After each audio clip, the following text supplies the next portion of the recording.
Well, we want to thank you all for being here, and I thank all those who are behind me. Today we want to talk about our Trillion Trees Act, and I want to thank everybody who participated, especially Bruce Westerman, who did a lot of this work and something we've been working on for more than a year.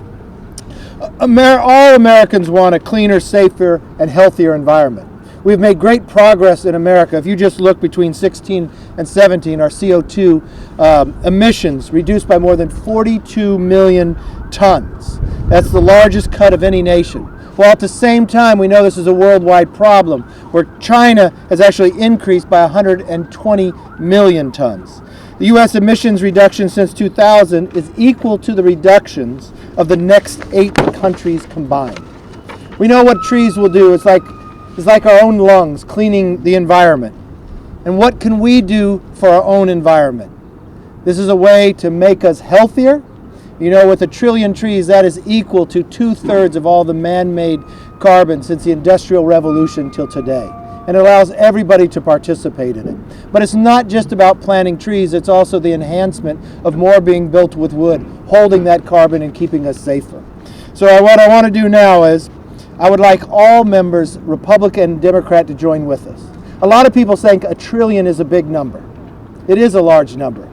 But Ethiopia was able to plant more than 300 million trees in one day with no government funding. So 1 trillion is not that big after all. Think about what America could do in the rest of the world, because this is a global problem that we all can work towards making our environment healthier, cleaner, and the individual who's authored this bill is our own Bruce Westerman. Well, thank you, Kevin, and thank you to everyone that's here today, all the members who have co-sponsored the bill or who are interested in the bill. I can tell you that if it weren't for Kevin McCarthy, we wouldn't be here having this meeting. His support for 1 trillion trees has been phenomenal, and he's offered his staff to help work with my staff and to draft this bill. And you know, who doesn't like trees? Trees are phenomenal. They're the natural carbon eater. If we want to talk about innovation and technology to capture carbon, look, we've got it, and it's been here with us since the beginning, and that's the chloroplast in a tree. It takes the carbon, it takes water, it combines it, sends plant food to the tree, and sends oxygen back into the atmosphere. It's the symbiotic relationship that we have of exhaling carbon dioxide and breathing in oxygen. The tree does just the opposite. It, in essence, breathes in carbon dioxide and breathes out oxygen. Trees are good. They offer a tremendous amount of benefits, not only in clean air, but in clean water and wildlife habitat, in restoring ecosystems and providing outdoor recreational opportunities. The list goes on and on about why trees are good. And this bill looks at a lot more than just planting trees. It looks at making our existing forest healthy and resilient. We can do as much or more in fighting atmospheric carbon by making our existing forest healthy and resilient as we can by planting 1 trillion trees across the globe. But it all works in conjunction, and as Kevin mentioned, we also want to be able to do sustainable buildings. As we see a growing population on the earth and we see more housing needed, we can use these wood products in houses, and we can store that carbon for as long as that building and structure is there. Matter of fact, 50% of wood by weight is carbon. And not only can we take the carbon out of the atmosphere, store it in the forest, but we can build a reservoir of storage with these structures by doing sustainable building. With all the benefits that trees offer, maybe the biggest benefit that we have with trees that nothing else can provide is the ability to pull carbon dioxide out of the atmosphere. There's a lot of concern about how much carbon we put into the atmosphere, and we need to work on that. We need to develop new kinds of energy. We need to make energy more efficient and not emit as much carbon into the atmosphere. But ask yourself, what can reduce the existing 411 parts per million of carbon dioxide that's in the atmosphere right now? Even if all carbon emissions stopped, you've still got the issue with the carbon concentration in the atmosphere. Trees are the answer to that. They're the most pragmatic, proactive, and large-scale approach to creating a healthy environment. And that's why I'm glad to be the author of the Trillion Trees Act, to have so many of my colleagues joining on this bipartisan bill this should be a starting point how we can work together in Congress to make a healthier environment, to be better stewards of our environment into the future. So we look forward to more developments. I don't want to take all the time. I want to give my colleagues here an opportunity to talk about trees and talk about why this bill is important. One person who desperately wanted to be here today, but he was unable to make it, is Representative Jeff Fortenberry. He's been a stalwart in working on this, and I want to thank him for the work that he's doing on the international component of the bill. The problem of deforestation is most evident overseas, and I know that Congressman Fortenberry is working on how we thread this conservation needle so that we can help through our foreign assistance programs to make sure that we're addressing this problem globally. We're doing our part here in the U.S. We want to do more, but we also want to use the things that we learn and the technology that we have here to make healthy forests and a healthy environment around the world. Again, thank Congressman Fortenberry for that. Next, I want to introduce a member of the Senate who also loves trees and who is working with us in this effort, Senator Bryan. Thank you. Thank you. Speaking of trees, I just got notice that I received 100 white oak trees. I plant them every year. I'm from a state of Indiana that the forestry industry and all its value add is about as big as the ag component. We had 20 million acres originally, 19 million of them with trees. Got denuded down to 1 million acres, and we're back to about 5. We've got a lot of places to plant trees in the U.S. And yes, we need to get that same thing going across the world. The other thing, we've got Democrats, we've got Republicans. I'm the first Republican that stepped out on this. I'm going to get others and Democrats. This should be the simplest thing that we can do for Mother Earth. Conservation and climate are two big issues, and I believe that in general, this place has maybe drug its feet on it. I think this is a sign that we're crossing the threshold to actually do something about it. This is a starting point. 1 trillion trees are a lot of trees, but it can be done. It should be the lowest hanging fruit out there if we really want to get the ball rolling on cleaning up the air, actually doing more where we've set the example. We're leading the world on reducing CO2 emissions. Trees are the easiest, most sustainable way to keep doing it. I'm proud that this is another example of how being a conservative goes along with being a conservationist. They're almost spelled the same way. We need to put the action behind it to where we not only start with 1 trillion trees, we tackle many other ways to clean our air up and treat Mother Earth the way she needs to be treated. I'm proud to be the first senator that formed the Climate Caucus and now have 600 Republicans with 7 Democrats. I think the future for our climate is good if we start with things that are sustainable like this, and I'm proud to be a part of it. Thank you. Thank you, Senator. As you know, Teddy Roosevelt was the father of conservation, and we are putting conservatives back into conservation. Next up, I want to introduce Representative Roger Marshall. All right, Bruce, thank you so much. Now, I'm sure you all wonder what a sodbuster from Kansas knows about trees.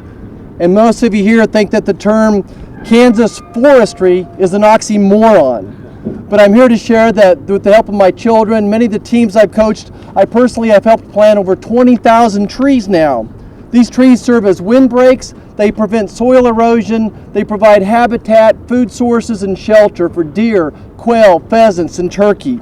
In the ballparks and in our city parks, they provide shade and windbreaks as well. In Kansas, this would just be a light breeze. Every afternoon the wind comes up and those trees provide great windbreaks. Now, we all learned back in middle school that trees remove carbon from the air. That's called photosynthesis, in case you've all forgotten. It turns carbon and turns it into sugar.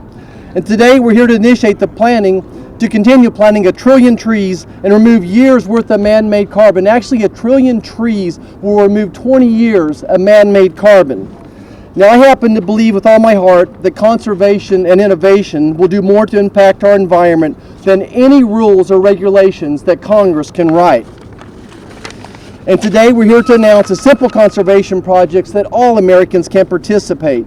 And today I want to challenge every American to plant at least one tree this year. And I want to challenge every parent to plant a tree for every child they have. And if you're a grandparent, why not plant 2 trees for each of those grandchildren? For as little as $1 a tree, you can work with your own state forestry departments to plant little seedlings. Let me say thanks to my friend from California for leading this, my friend from Arkansas for leading as well, and I just look forward to working with you on this conservation project and looking forward to the great innovation that Americans have for us. Thank you so much. Thanks. Thank you, Roger. Next up from the state of Washington, Representative Dan Newhouse. Thank you, Bruce.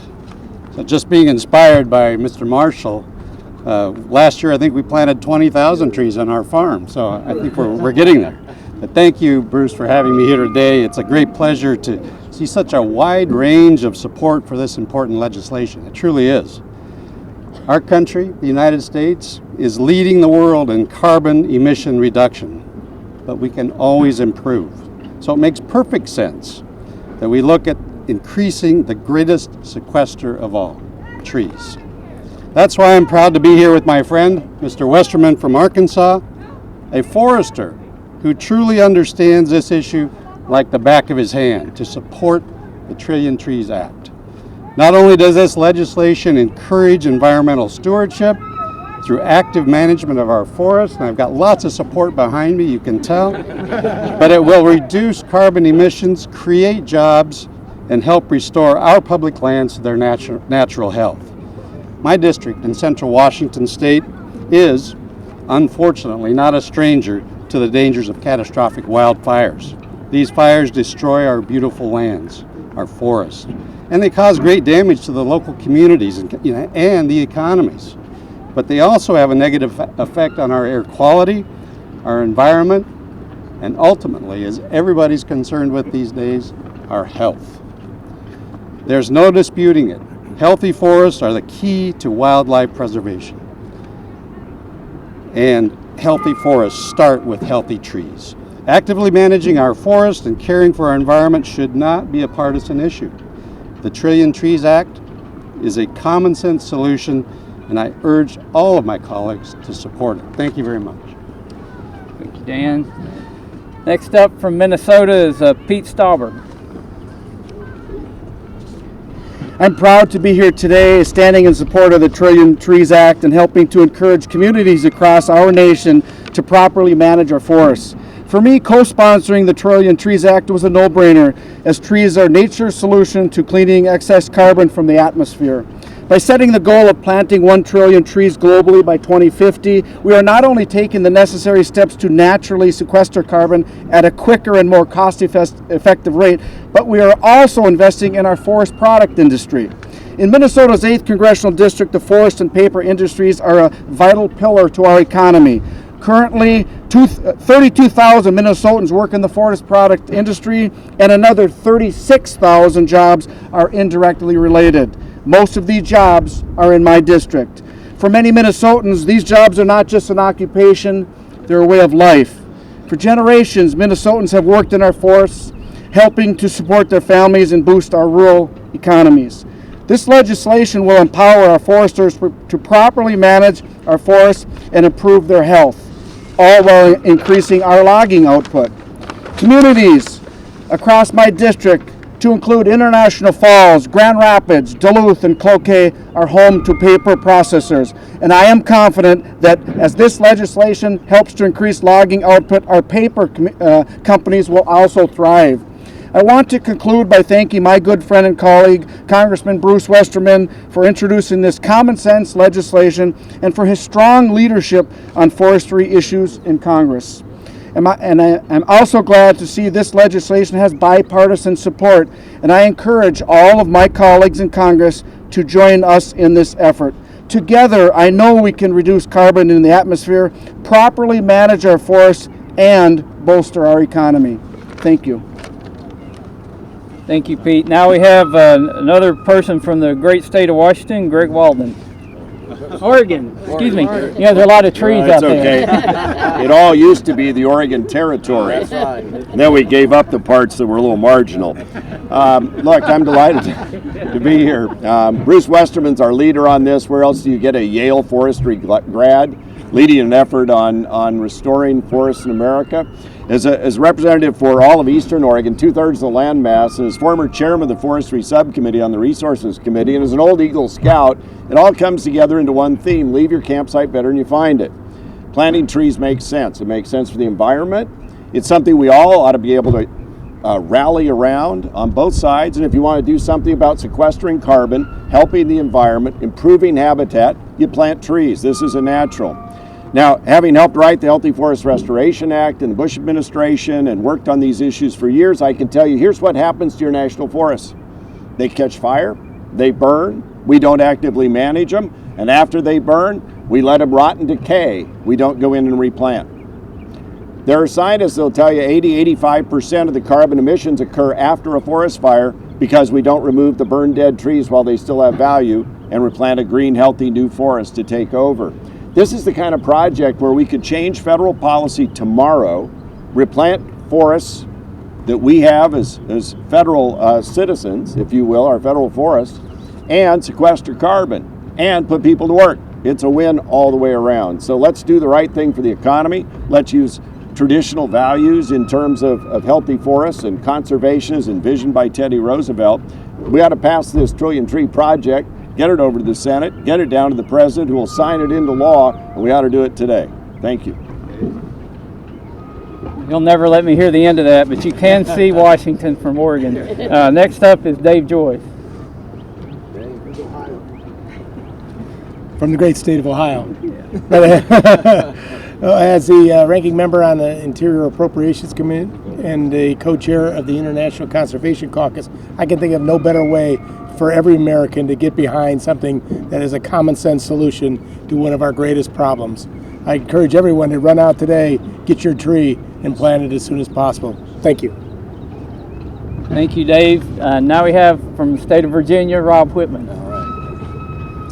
Well, first of all, Leader McCarthy, thank you. Bruce, thank you. And thank you to all of my colleagues that are sponsoring the Trillion Trees Act. Folks, this is a fantastic piece of legislation. It's an individual empowerment piece of legislation, empowering individuals to be part of our effort on environmental stewardship. What a great opportunity to engage people, to let them know what they can do individually to help on this issue. It's an environmental stewardship bill. If we look at what needs to happen in our environment, trees are a critical part of that habitat. Having more trees out there creates better habitat, more opportunities for folks to enjoy the outdoors, more reestablishment of species across the spectrum. What a great opportunity there. It's also an economic stimulus bill. Look at the impact of the economy on restoring our forest. Planting trees is good across the spectrum. This bill accomplishes all those things. It brings together people from across the different political perspectives. It brings them together from across the nation. It is a place where we can agree. Let's get this done. It's great for our nation. It's great for our economy. It's great for our environment. Bruce, thanks again for your leadership. Let's get this underway, get it passed, and get it to the President's desk. Thank you, Rob. And now from the state of Florida, Brian Mast. I have a simple commitment, and it's to make sure that I leave the world better than it was left to me. That's why I support this bill. That's why my colleagues support this bill. They have the same commitment, and I think it couldn't be more common sense for everybody to get on. On a side note, I'm no communications director, but I would have put the trees in the background for this instead of the shrubs. And I think you said trees are good. I would have said wood is good, but aside from that. It's all good. Thank you, Brian. Now from Tennessee, Tim Burkett. Thank you, Bruce. I'll try not to embarrass you guys. I appreciate you, Bruce, very much for bringing this bill forward. Usually the sirens come after I speak, and then they usually haul me off, but that's not for the record. But we need sensible solutions, folks, for cleaning up the environment. And, of course, big government proposals have never been the answer. I think that lowering carbon levels shouldn't come at the cost of harming the American economy, and this is a common sense solution. I think God in His infinite wisdom has given us an option, and we know that carbon is food for trees, and arborists will tell you that. It's important we plant more trees, and they will eat more carbon in our atmosphere. The Trillion Trees Act is a common sense proposal that helps reduce atmospheric conditions and carbon while creating quality jobs. It's a win-win conservation situation, and it's great for our economy. I'm proud to be an original co-sponsor. I appreciate Leader McCarthy and his leadership in getting this before the president, before us, and before you all. And I appreciate very much my sometimes workout partner, Congressman Westerman, for leading this effort. Thank you, brother. Next, we got from the great state of Louisiana, Clay Higgins. Thank you, brother. We support this bill, the Trillion Tree Initiative, because it has a beautiful vision. Imagine children across the world, yet unborn, 30, 40 years from now, looking out across the landscape where they live, including urban areas which we intend to regreen, and seeing a tree line that didn't previously exist. And because of this initiative, that will happen across international barriers, across cultures, across all current existent, what we would consider insulations and barriers that separate the human race. We're going to plant 1 trillion trees across the world. And in doing so, this common sense bill does not injure private industry, nor does it restrict personal freedoms. This is the kind of common sense initiative that this town can produce when we work together and consider the simplest, most efficient solution to a challenge that we all face. All of us want to leave a planet that's better and cleaner for our grandchildren and for generations yet unborn. The Trillion Tree Initiative is exactly the kind of bipartisan cooperative effort that you should see out of this Congress, and I'm very supportive of it. And what's more, I'm uplifted by the fact that this initiative exists and that the press is here and paying attention to this. You hear a lot of bad news coming out of this town. Today is a good day. This is a good moment. I thank my colleagues for making this happen, and I'm proud to be a part of it. Thank you, Clay. Your remarks reminded me of that Greek proverb that said the measure of a great society is one that plants a tree in whose shade they will never sit. We have an opportunity to do that, to do something for the future. And next up, from the state of Georgia, which might very well be the #1 forestry state in the country, Buddy Carter. Good. Ladies and gentlemen, thank y'all very much for being here. I want to start by saying, we serve in a citizen legislature. These are not professional politicians. Bruce Westerman is an expert in forestry. We are very fortunate to have his leadership in Congress. And although he was just a little off, Georgia is the #1 forestry state in the nation. I remind my colleagues on the Select Committee for Climate Change about that all the time. I have the honor and privilege of representing the most beautiful district in the nation. That's the 1st Congressional District of Georgia. Over 110 miles of coastline. We have suffered through 3 big weather events over the past 4 years, 3 hurricanes. It is very important that we address the situation that exists right now with climate change, and there's no better way to do that than in using natural resources such as our trees. Now hang with me here. This is a pine tree. It is a pine tree seedling, and I've got more right over here. So before you leave, I hope that you will take one with you and we can get started on this great initiative of planting 1 trillion trees. I want to thank Representative Westerman again. I want to thank Leader McCarthy. I want to thank him for the courage and for the leadership he has shown by including this in the Republican agenda. That's very important. We do get it. We understand what's going on here. This is extremely important, a natural way for us to address something that we should be addressing. Thank you and God bless you.